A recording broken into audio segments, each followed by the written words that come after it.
Time for some Doki Doki, am I right? Right. Let's see.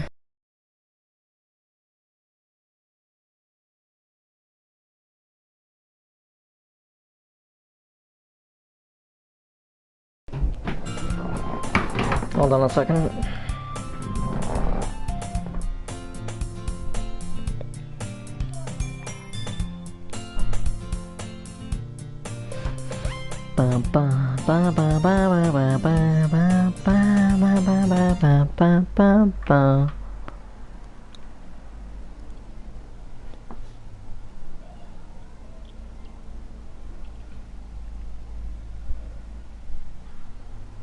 Alright then.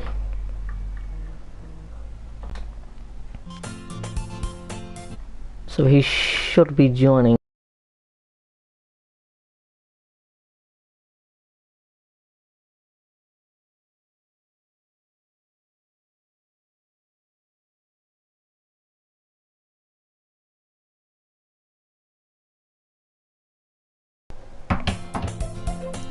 Making sure to wait.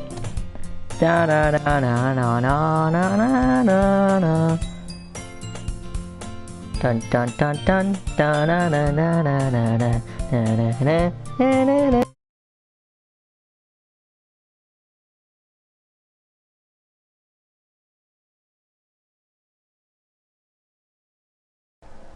Right.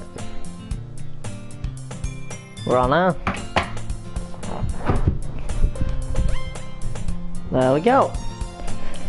Let's get this episode, whatever you call it, to work. Another day passes and it's time for the club meeting already. I've gotten a little more comfortable here over the past couple of days. Entering the club room, the usual scene greets me. Hi Knob. Yo Siri. Looks like you're in a good mood today. I'm just not used to being in the club, that's all. I see. That's a pretty simple thing to get you in a good mood. But I guess it's always a simple thing with you, and anyway. Speaking of which, I'm kinda hungry. Will you come with me to buy a snack? No thanks. Eh? That's not like you at all. I have my reasons. Why don't we take a look at your purse, Siri? Why, that's all of a sudden? No reason, really. I just want to look at it. Aha. Siri nervously retrieves her coin purse. She fumbles with the latch and gets it open. Then she turns it upside down and lets it contain contents spill on the desk. Only two small coins fall out. I knew it. I could see right through you, Siri. That's not fair. How did you even know? It's simple. Aw, I don't have messages enabled, so... It's quite simple, isn't it? One second. Am I able to access it?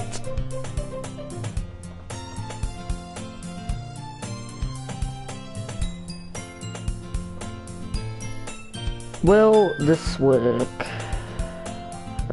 Nope. 1 second.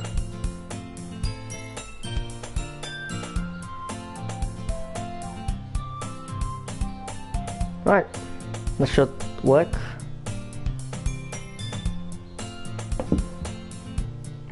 Qui-Gon Jinn. Doki Doki, obviously. What else? Anyway. If you had enough money in the first place, you would have brought a snack before coming into the club room. I swear to God, it's probably Sean. 1 second.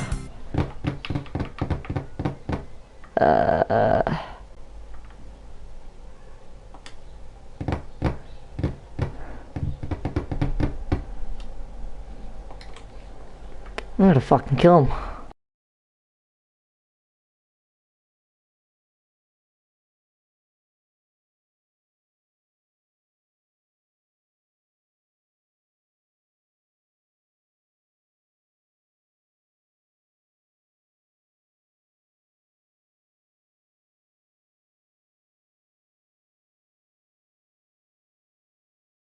Fucking faster. Anyway. Continuing on. If you had enough money in the first place, you would have brought a snack before coming to the club room. So either you're not hungry and want an excuse to take a walk, or you plan to conveniently forget that you spent all your money, so I would lend you some. But there's one more thing. You're always hungry. And so that only leaves the one option. Ooh, I give up. Don't make me feel guilty. If you feel guilty, that means you deserve to feel guilty. Ah ha ha. Yuri suddenly giggles. Eh? I didn't notice that she was listening in. Her face is in her book as always. Aha. Ah. Fuck. I wasn't listening or anything. It was just something in my book. Yuri. Tell Nob to let me borrow some money. That's... Don't get me involved like that, Siri. Jesus Christ. Besides, you should only buy what you can responsibly afford.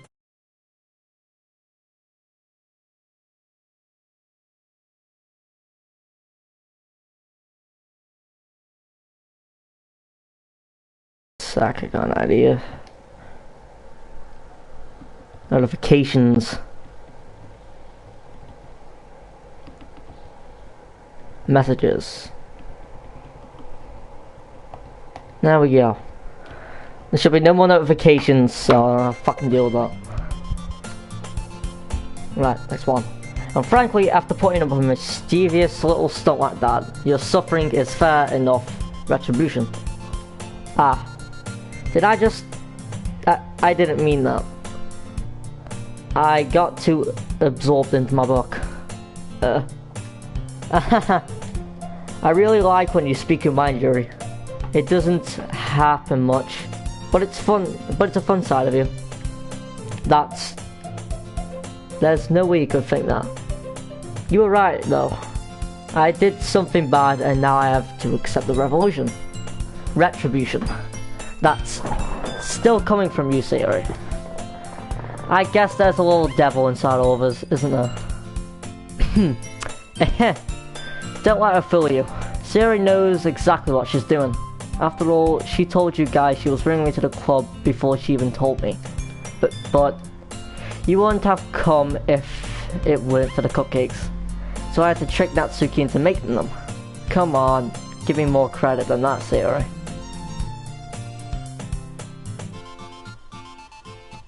Ha. Anyway.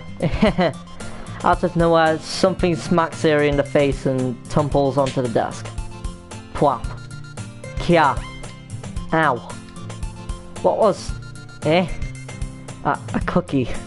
Sure enough, it's a giant cookie wrapped in plastic. Sayori glances around. Is this a miracle? Jesus. It's because I paid my...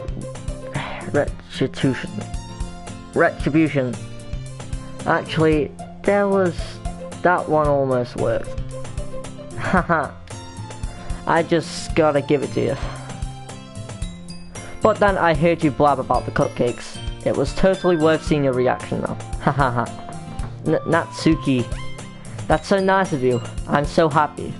Sayori hugs the cookie. Jeez, just eat it. Yeah, this is the game basically.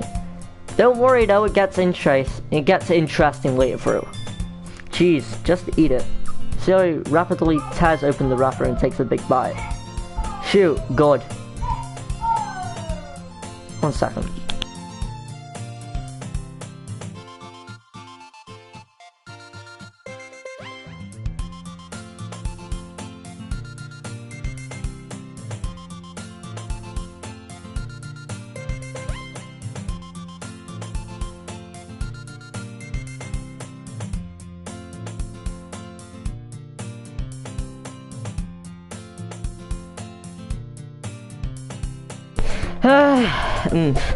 Sayori suddenly clasped her hands over her mouth. Yeah, it's my brother. I bit my tongue.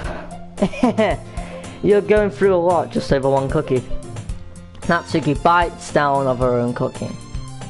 Ah, yours looks really good too, Natsuki. Can I try it? Jeez, beggars can't be choosers. But yours is chocolate. Yeah. Why do you think I gave you that one? Fine. Still, I'm really happy that you shared this one with me. Sayori gets out of her chair and goes behind Natsuki, then wraps her arms around her. Ah, jeez. I get it. Cookies still in hand, Natsuki reaches up to nudge Sayori off of her. Oh. Sayori suddenly leans down and takes a bite out of Natsuki's cookie. Hey! Did you seriously just do that? Jesus, I bet you everyone would think this was... that they wish this was them. That mouthful, Sayori trots away to safety. Yuri and I laugh as well. Jeez, you're such a kid sometimes. Monica, can you tell Sayori? Natsuki glances around. Monica isn't in the clubroom. Ugh. Where's Monica anyway? Good question. Haven't any of you heard anything about her being late today? Not me. Yeah, I haven't either. That's a bit unusual. I hope she's okay. Of course she's okay. She's probably just had something to do today. She's pretty popular after all. You don't think she's a... it wouldn't be a surprise. She's probably more desirable than all of us combined. That's true. Excuse me? Suddenly the door swings open. Sorry, I'm super sorry. And there you are. I didn't mean to be late. I hope you guys weren't worried or anything. Monica chooses the club over her boyfriend after all. You're so strong-willed. But boyfriend? What on earth are you talking about? Monica quizzically glances at me. Never mind that. What held you up anyway? Well, my last period today was study hall. To be honest, I kinda just lost track of time. That makes no sense though. You would have heard the bell ring at least. I must not have heard it since I was practicing piano. Piano? I was wondering why you play music as well, Monica. I don't really. I kind of just started recently. I've always wanted to learn piano. That's so cool. You should have played something for us, Monica. Monica looks at me. Maybe once I get a little bit better, I will. Yay. That sounds cool. Cool. I also look forward to it. Is that so? In that case, I won't let you down, Knob. Monica smiles sweetly. I didn't mean any pressure or anything like that. Don't worry. I've been practicing a whole lot recently, and I'd really love the chance to share once I'm ready. I see. In that case, best of luck. Thanks. So I didn't miss anything, did I? No, not really. I chose to leave out Sayori's mischievous escapee. I don't fucking know. And sure, Natsuki will end up complaining to her anyway. It looks like everyone has already settled down. Sayori somehow already finished her entire cookie. Yuri is back to her book and Natsuki disappears into the closet. Is it poem sharing time? I'm really curious to talk to Yuri a little bit more, but at the same time I would feel bad for distracting her from reading. I catch a glimpse of her covering the book. It looks like the same book that she lent to me. More than that, she seems to be on the first few pages. Crap. I think she noticed me looking at it. She sneaks another glance at me, and our eyes meet for a split second. But that only makes her hide her face deeper in the book. Sorry. I was just spacing out. I muttered this, sensing I made her uncomfortable. Oh, it's fine. If I was focused, then I probably wouldn't have noticed in the first place. But I'm just rereading a bit of this, so... That's the book you gave me, right? I wanted to reread some of it. Not for any particular reason. But, just curious, how come you have 2 copies of the same book? Well, when I stopped at the bookstore yesterday, That's not what I meant. I mean, I just happened to buy 2 of them. I see. There's something fairly obvious here that Yuri isn't telling me, but I decided to let it go. I'll definitely start reading it soon. I'm glad to hear. Once it stops to pick up, you might have a hard time putting it down. It's very engaging and relatable story. Is that so? What's it about anyway? Well, Yuri closes the book and scans her eyes over the back. The book is titled Portrait of Markov. Wow. There's an ominous looking eye symbol on the front of the cover. Alright. I just wanted to make sure I don't accidentally give anything away. Basically, it's just about this girl in high school who moves in with a long-lost young sister. But as soon as she does so, her life gets very strange.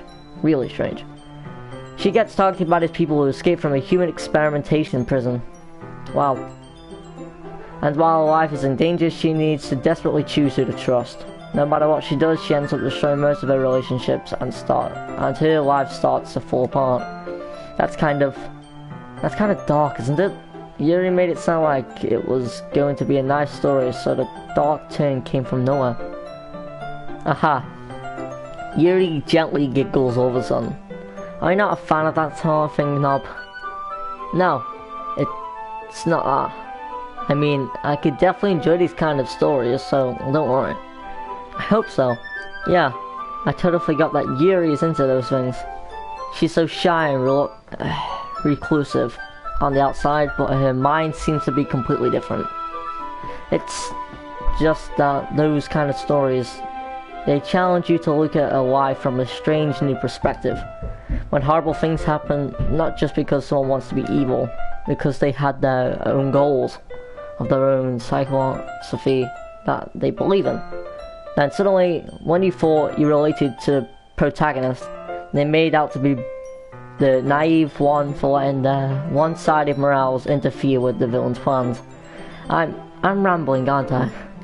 Not again. I'm sorry. Hey, don't apologize. I haven't lost interest or anything. Well, I guess it's alright then. But I feel like I should just let you know that I have this problem. When I let things like books and writing filling my thoughts, I kind of forget to pay attention to other people. So I'm sorry if I end up saying something strange. And please stop me if I start talking too much. I really don't think you need to worry.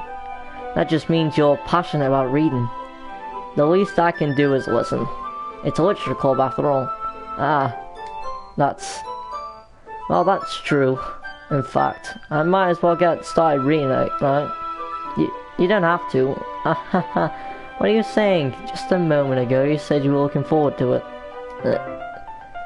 Just let me get the book. I quickly retrieved the book that I had put into my bag. Yeah, I'm too lazy to delete them. So, alright, it's fine if I sit here, right? I slip into the seat next to Yuri's. Yeah. Are you sure? You seem a little apprehensive. I'm sorry. It's not that I don't want you to. It's just something I'm not very used to. That is, reading in company with someone. I see. Well, just tell me if I end up distracting you or anything. Alright. I open the book and start the prologue. Ow. I soon understand what Yuri means about reading in company. It's as if I can feel her presence over my shoulder as I read. It's not a particularly bad thing, maybe a little distracting, but the feeling is somewhat comforting. Yuri is in the corner of my eye. Snapchat. I realize that she's not actually looking at her own book. I glance over it. It looks like she's reading from my book instead. Sorry. I was just... Yuri, you really apologize a lot, don't you? I do. I don't really mean to. Sorry. I mean... Here, this should work, right? I slide my desk until it's up against Yuri's and I hold my book more between the two of them. I suppose so. Yuri timidly closes her own copy. Since we each lean in a little bit, our shoulders are almost touching. Feels like my left arm is in the way, so instead I use my right hand to hold the book open. I guess that makes it kind of difficult to turn the page. Here. Yuri takes her left arm and holds the left side of the book between her thumb and forefinger. One sec, let me just get a screenshot. That's about it. I do the same thing with my right arm on the right side of the book. That way I turn the page and Yuri's side is under her thumb after it flips to her side. But in holding it like this, we're huddling even closer than before. It's actually kind of distracting me. It's as if I can feel the warmth of Yuri's face, and she's in the corner of my vision. Are you ready? To turn the page. Sorry. I think I got a little bit distracted for a second. I glance over Yuri's face again, and our eyes meet. I don't know how I'll be able to keep over. That's okay. You're not as used to reading, right? I don't mind being patient if it takes you a bit longer. It's probably the least I can do. Since you've been so patient with me. Yeah, thanks. We continue reading. Yuri no longer asks me if I'm ready to turn the page. Instead, I just assume that she's finished the page before me, so I turn it by my own violation. Sure. We continue the first chapter in silence. Even so, turning each page almost feels like an intimate exchange. My thumb gently letting go of the page, letting it flutter over to her side as she catches it under her own thumb. Hey, Yuri. This might seem a little silly though, but the main character kind of reminds me of you a little bit. You think so? How does she? Well, I guess she's more blunt in a lot of ways, but she's also second-guessing all of the things that she says and does. Like she's afraid she'll do something wrong. It's not like I can see into your head or anything, but they're kind of reminiscent of some of your mannerism. I see. Yuri remains silent for a moment. But Nob, that's probably a terrible thing to have in common with her. That's so embarrassing that you think that. But wait, I don't mean it in a bad way or anything. Sorry, I really didn't know you were self-conscious about all those sort of things. I guess I more meant that it's kind of cute. Well, what are you saying all of a sudden? Okay, everyone. I think it's about time we share today's poems with each other. We might not have enough time if we wait too long. Yuri exhales, sparing from finishing her thoughts. Is that alright, Yuri? You look kinda down. I'm sorry if you haven't been looking forward to this. It's not. It's fine. Yuri releases a hand from the book, causing it to close on top of my thumb. Alright, I guess I'll do some more reading tonight. Or would you prefer if I only read it with you? I guess I don't have too much of a preference either way. In that case, I'll read a little more tonight. It'll be more fun to read with you after it picks up a bit, you know? That's good reasoning. In that case, feel free to finish the first 2 chapters in your own time. Alright.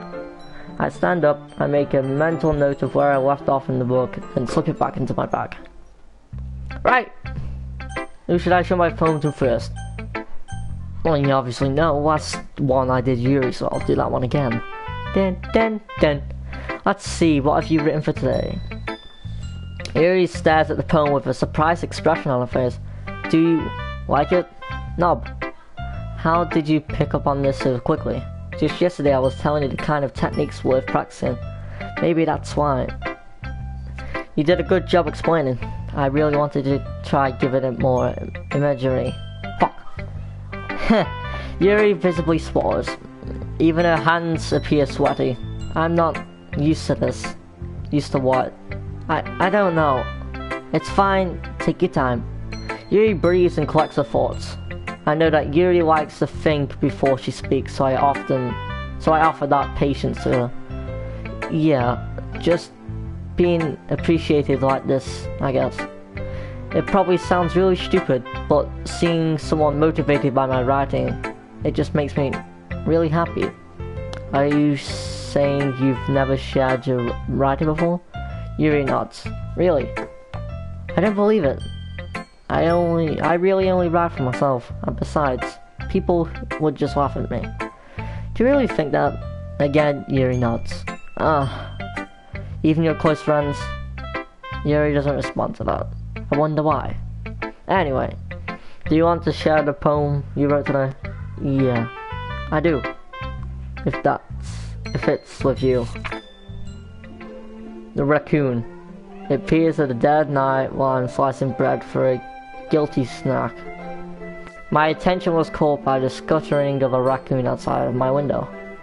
That was, I believe, the first time I noticed my strange tendencies as an ordinary human. Right. I gave the raccoon a piece of bread. My subconscious, well aware of the circumstances, well aware that a raccoon that is fed will always come back for more. The enacting beauty of my cutting knife was a symphony. I can't fucking read this right, man. Symphony. Whatever. The bread, my hungry... I cannot fucking read that. The curiosity... There we go. The raccoon was an urge. The mood incriminates... circumstance its phase and reflects that much more light off of my cutting knife. Fuck! No! Wait, I need to go back. Is there any way to go back? No. No. Don't do this to me. History. Fuck. Well, shit. There's a lot more daring with this one than yesterday's. I can see that. It's a lot more metaphorical. I don't think it's my fault, but I can't begin to imagine what this poem is about. That's right. It's a bit closer to my preferred writing style. Using the poem as a canvas to express vivid imagery and conveying emotions through them. Yeah, if I take it as a face value, then I can't even figure out what I'm supposed to do. I mean, well, I think it's something that different people are related to in their own way. I want to express the way I feel for me to indulge in my more usual hobbies. Unusual, I think. It's those sort of things I'm unusually forced to keep to myself. Usually. So I sometimes enjoy writing about them. Why do you keep them to yourself? Because they're embarrassing. And people will make fun of it. Don't you have anything like that, Knob? Well, yeah, I guess I do. I feel like everyone has a little something like that. The best we can do is respect each other and our individualities. Even if it's difficult sometimes and some things makes us uncomfortable. After all, if I hadn't learned to embrace my own weirdness, I would probably hate myself. I might be ranting a little bit now, but I'm glad that you're a good listener. Right. Who next? Siri, Natsuki, and Monica. Siri. Let's do you. Oh. I like this one, Knob. It has some nice feelings in it. Ah, I'm glad. Still though, your turn makes it sound like you liked yesterday's poem better. I guess you caught me. Sometimes you know me all too well, for my own good. Well, don't try to be nice about it. If I'm doing a bad job, then I'd rather just hear it. No. I still like this one, I promise. You know I won't lie to you, Knob. Never ever? Yeah, I guess so. What makes yesterday's poem so great compared to this one then? Well, I'm not very good at figuring out if the poems are good or bad. But that's why I just go by my heart. If it makes me feel things, then it must be a good poem. I'm not sure that's exactly how it works. Then again, I guess conveying feelings is a pretty important part of this whole thing. Yeah, maybe. Honestly, I don't even know what kind of writing you like in the first place. Yeah, me neither. Ugh. Why don't you at least try giving it some thought? Aw, you want to write something for me? That's so sweet. Yeah, right. But you're always thinking about other people. You need to think about yourself once in a while. If you don't, you might end up getting hurt at some point. Well, I don't really know what you mean, but I'll keep it in mind. Well, whatever. Anyway, let's see. I guess I like happy poems. Sometimes I like sad poems too. Sometimes a little bit of both. That's a word for that, right? That's the word I'm looking for. Bittersweet. Yeah. I like things that are happy and things that are sad. Happy and sad? I can't see you liking something sad, Sayori. Well, I like happy the most. But sometimes when you have a little more rain cloud on your head, a sad poem can give the rain cloud a little hug. And make a nice happy rainbow. Sorry, that's unexpectedly poetic. Yeah? It is? Maybe I'm getting better at expressing my feelings after all. Thanks, Knob. I should go write that down now. You can read my poem now, okay? Right, don't press X this time. Bottles. I puff off my scalp like the lid of a cookie jar. It's the secret place where I keep all my dreams. Little balls of sunshine all rubbing together like a bundle of kittens. I reach inside with my thumb and forefinger and pluck one out. It's warm and tingly.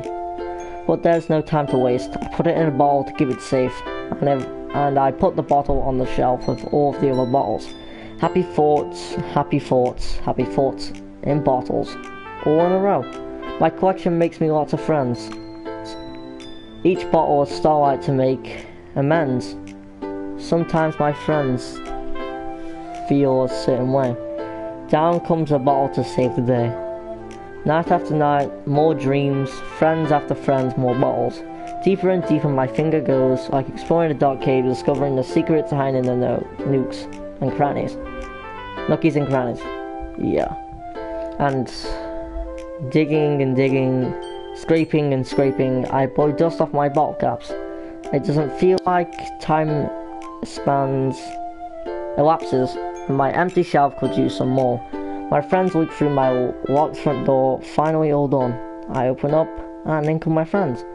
And they come in such a hurry. Did they want my bottles that much? I promptly put them from the shelf, one after the other, holding them out to each and every friend, each and every bottle. But every time I let one go, it starts against the tile. It shatters against the tile between my feet. Happy thoughts, happy thoughts, happy thoughts, in shards, all over the floor. They were supposed to be for my friends who aren't smiling. They're all shouting, pleading. Something but all I hear is echo, echo, echo, echo, echo inside my head. Holy crap. Siri, did you really write this? Of course I did. I didn't tell you yesterday I was going to write the best poem ever. Yeah, but, I mean, I didn't expect something like this coming from you. Monica taught me a whole lot, and I've been really in touch with my feelings recently. I see that. It's almost kind of creepy. Creepy? Well, not exactly. Maybe because I'm so used to you being cheerful. Well, never mind. I'm thinking too hard about it. The point is, it came out good, so you should be proud of it. Aw, thanks. I feel like I was meant to express myself this way. It even helps me understand my own feelings a little bit better. Ryan is like magic. You got it pretty passionate about this, huh? I hope you keep it up. Yeah, Ryan's the best. I'm gonna keep writing until I die. Ha ha ha, don't get ahead of yourself. Sayori's had a habit of getting obsessed with something before dropping it. No more than a week later. I wonder if this one's one of those times. But seeing the passion in her eyes makes it hard for me to become cynic. Monica and Natsuki.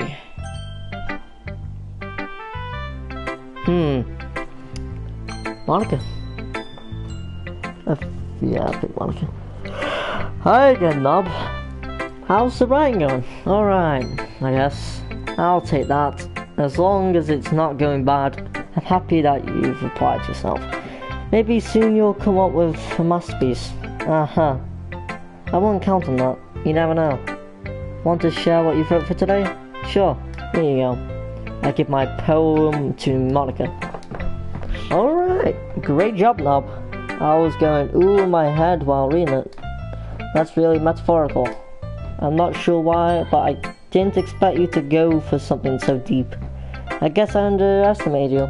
It's easier for me to keep everyone's expectations low. That way, it always counts when I put in some effort. Haha. That's not very fair. Well, I guess it worked anyway. You know that Yuri likes this kind of writing, right? Writing that's full of imaginary and symbolism.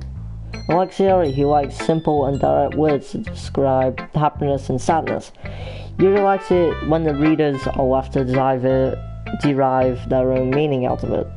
It's very challenging to write like that effectively, both allowing people to get something out of it just by feel, or letting them deeply analyze all of the nuances. It can take years of practice, which I'm assuming Yuri has at this point. I never really asked though. I'm sure I'm nowhere near her level, so don't worry so much about it. You do your own thing. Just keep exploring and learn by trying new things. But anyway, you want to read my poem now? I like the way this one turned out, so I hope you do too. Alright, let's take a look. Save me. The claws won't stop. Bright, beautiful claws, flashing, expanding, piercing, red, green, blue. An endless symphony of meaningless noise. The noise, it won't stop. A violent, grating, waveform squeaking. Screeching, piercing, sin, cosine, tangents, like playing the chalkboard on a turntable, like playing a vinyl on a pizza crust, and endless poems of meaningless. Load me. It's even more abstract than the last one, huh? I guess it's just the way I write. I'm sorry if you don't like it. No, I never said that. It's just kind of thing I'd never really seen before, I guess. I kind of like playing with my space on the paper, choosing where and almost like magic. The way I wrote the lines, really short, makes it feel like they're trying to speak over the noise. I see. It's still hard for me to write what it's about now. Sometimes asking what a poem is about isn't the right question. A poem can be abstract as a physical expression of a feeling, or in that way, not everything. Anyway, here's Monica's writing tip as decision. When that happens, don't forget to save your game. You'll never know when you might change your mind, or when something unexpected may happen. Wait, is this tip even about Ryan? What am I even talking about? That's my advice.